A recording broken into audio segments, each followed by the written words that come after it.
Halo semuanya, nama aku Bima Satrio Wicaksono atau akrab dipanggil Abim. Aku dari Bisnis Manajemen Angkatan 2023. Jadi aku udah mulai karir aku sebagai content creator itu dari tahun 2021 dengan username @wicaksono_page. Aku aktif lewat konten dance, trend, lifestyle, dan K-pop. Selama 4 tahun berjalan ini, aku juga udah bekerja sama dengan beberapa brand yang well known. Di antaranya itu Scarlett Whitening, Glad to Glow, Bare and Bliss, Clear Shampoo, Salsa Cosmetic, Good Day, dan masih banyak lagi. Menurut insight yang aku baca, bisa disimpulkan bahwa audiens utama aku itu penggemar K-pop di Indonesia dengan rentang usia 13 sampai 35 tahun. Mereka biasanya nonton aku itu buat lihat tips, inspirasi styling atau sekedar hiburan aja.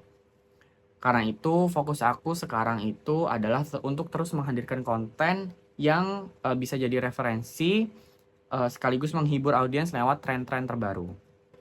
Nah, sekarang kita masuk ke bagian pertama yaitu konsistensi eksekusi konten. Aku udah tampilin konten kalender aku selama bulan November yang selengkapnya bisa dicek di Sheets. Selama kurun waktu 13 Oktober sampai 3 Desember ini, aku udah upload konten sebanyak 44 konten. Dengan pola postingan, yang pertama platformnya hanya di TikTok, yang kedua formatnya itu video pendek, dan yang ketiga itu jam unggahnya di sekitar jam 5 sore sampai jam 8 malam menurut insight prime time aku. Untuk konten utamanya sendiri itu konten dance trend seperti itu. Terus abis itu di sini juga kalian bisa lihat ada beberapa celah yang kosong itu dikarenakan alasannya yang pertama bisa jadi lupa, yang kedua hektik, dan yang ketiga ini main reason yaitu tidak ada konten. Mitigasinya aku biasanya upload 2 kali di hari yang sama di waktu yang berbeda di keesokan harinya atau aku drafting konten.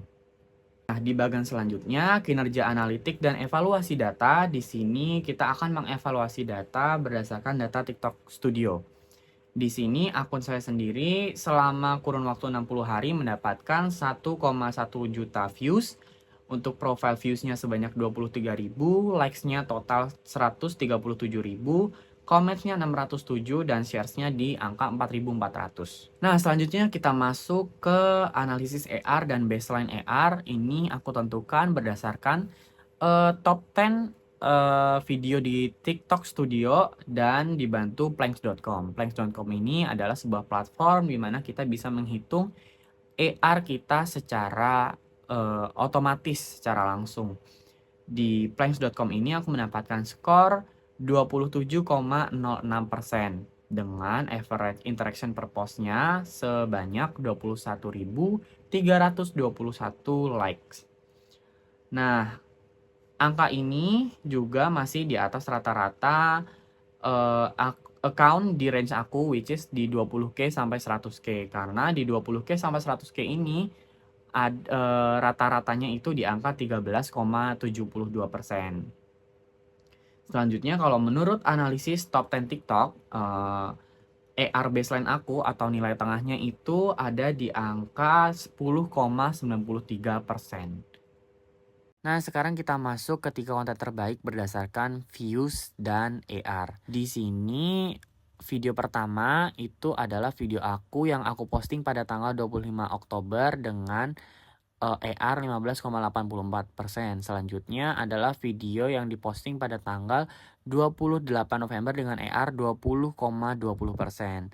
Dan yang terakhir yang diposting pada tanggal 9 September dengan AR 13,58%. Menurut aku ketiga video ini itu tidak luput dari interaksi yang tinggi dan views yang tinggi juga. Selanjutnya menurut aku kalau untuk video yang pertama ini memang dia naik dan dikarenakan trennya memang sedang populer dan timingnya pas.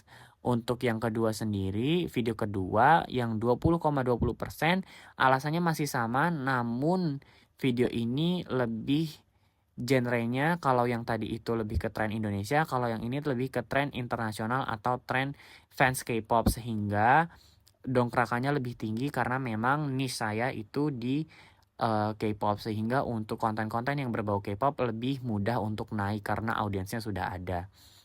Untuk video terakhir dengan ER 13,58%, menurut aku dikarenakan konten ini memang sedang saat diposting itu memang sedang dibicarakan di Instagram. Konten ini juga salah satu konten collab dengan konten creator besar yaitu KB Trantio, which is sangat mendongkrak dari segi views dan interaksinya begitu. Selanjutnya kita masuk ke 2 konten terburuk berdasarkan ER. Di sini ada video yang diposting pada tanggal 22 Oktober dengan ER 8,56% dan yang diposting pada tanggal 8 September dengan ER 4,04%. Di sini sebenarnya untuk video pertama ER-nya rendah karena itu merupakan tanggal-tanggal di mana aku baru mulai konsisten, sehingga untuk video jenis baru dan hadirnya wajah-wajah baru di video tersebut tidak mudah untuk dikenali oleh viewers aku. Selanjutnya kalau untuk video kedua sendiri memang dia engagement-nya naik tapi sangat slow. Yang bisa dilihat itu yang bisa aku ingat pas pertama kali posting memang jumlah views-nya tidak sebanyak itu, namun dia sangat perlahan-lahan naik, dan untuk dari segi interaction-nya juga minim walaupun views-nya tinggi di 112k, like dan komennya memang terhitung rendah. Selanjutnya untuk bagian tambahan yaitu 2 konten terburuk berdasarkan views. Itu yang pertama video yang diposting pada tanggal 1 November dan yang kedua pada tanggal 2 November. Nah, kedua video ini menurut aku kesamaannya adalah dia low quality video, pencahayaannya kurang, ekspresi aku juga nggak kelihatan, jadi kurang bisa dinikmati oleh penonton sehingga engagement-nya juga rendah begitu. Selanjutnya masuk ke bagian refleksi. Di sini aku bakal mention 3 eksperimen yang aku lakuin dan 3 temuan yang aku bisa adopsi sebagai strategi ke depannya. Yang pertama, aku coba buat bikin konten dengan format vlog. Format vlog ini jarang sekali aku pakai di akun aku karena menurut aku followers aku kurang biasa ngelihat vlog yang panjang atau format video yang panjang. Namun di sini karena aku pakai timing yang pas, which is manfaatin salah satu video yang lagi hit, vlognya jadi bisa sedikit rame dengan 7.000 views dan interaksi yang lumayan. Selanjutnya aku juga coba post 2 konten dengan waktu yang berdekatan untuk ngelihat interaksinya apakah dia tumpang tindih atau nge-drag down salah satu konten. Hasilnya memang kalau terlalu dekat dalam jarak 1-2 jam itu kalau kita belum kuat identitasnya atau secara masa itu belum banyak yang nonton, dia sangat ngaruh begitu. Jadi salah satu kontennya pasti akan views-nya lemah banget. Selanjutnya untuk eksperimen terakhir aku coba drafting di tempat yang sama dengan jumlah yang banyak sebanyak 8-9 video. Itu untuk usaha konsisten aku dan usaha mitigasi aku in case aku sedang di minggu-minggu sibuk atau aku keluar negeri kemarin. Jadi menurut aku eksperimen ini berhasil bikin aku tetap konsisten, tetap hadir di mata followers sehingga mereka juga akan terus ingat atas aku gitu, presence aku. Selanjutnya untuk 3 temuannya yang aku adopsi itu yang pertama, manfaatin timing saat post lain sedang FYP. Itu aku pakai pas aku upload format vlog. Dan itu tuh kalau kita lagi FYP bener-bener nyipratnya tuh ke views yang postingan sebelumnya dan postingan setelahnya.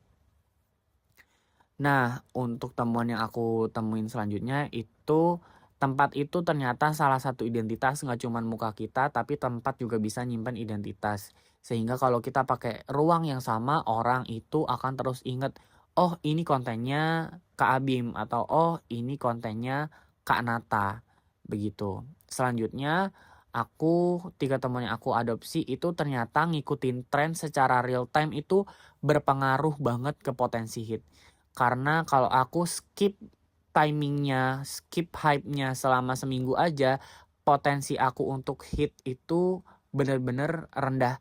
Sedangkan kalau misal video itu bener-bener lagi blow up dan aku langsung ikutin trennya, itu hitnya potensi hitnya lebih tinggi lagi, dikarenakan aku sendiri juga udah punya sedikit masa, sehingga untuk potensi videonya disebar dan views-nya didongkrak lagi itu sangat, memungkinkan jika kita mengikuti real time. Bulan dari proyek pembuatan konten ini, aku jadi mendorong diri juga untuk, konsisten dalam membuat dan mengunggah konten.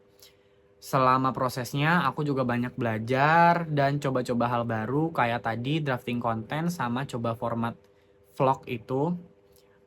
Dengan usaha konsisten itu tuh bikin aku, sebagai kreator juga terus muncul di FYP, atau di beranda, teman-teman followers yang menjadi poin plus sendiri. Poin plus di sini menurut aku konsisten selain mencoba untuk menaikkan nilai views atau menaikkan, interaksi, konsisten itu mengikat kita terhadap followers-followers yang sudah kita dapatkan. Karena dari pengalaman aku kurang lebih 4 tahun sebagai content creator ini, memang ketika kita menghilang dari akun atau tidak posting dengan jangka waktu yang lama, itu sangat berpengaruh terhadap hubungan kita atau, eee terhadap followers, sehingga followers tuh kadang lupa ke kita. Jadi banyak komenan yang ketika kita udah konsisten itu banyak komenan, "Udah lama nggak lihat," seperti itu.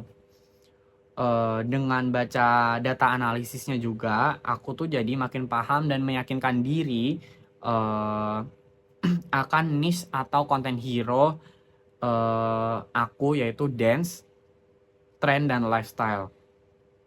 Setelah nyelesain mata kuliah ini, aku tentu saja akan terus melanjutkan karir aku sebagai content creator dan mengevaluasi diri dengan menerapkan strategi-strategi yang tadi sudah aku mention di bagian sebelumnya. Segitu aja yang bisa disampaikan. Terima kasih semuanya. Bye bye.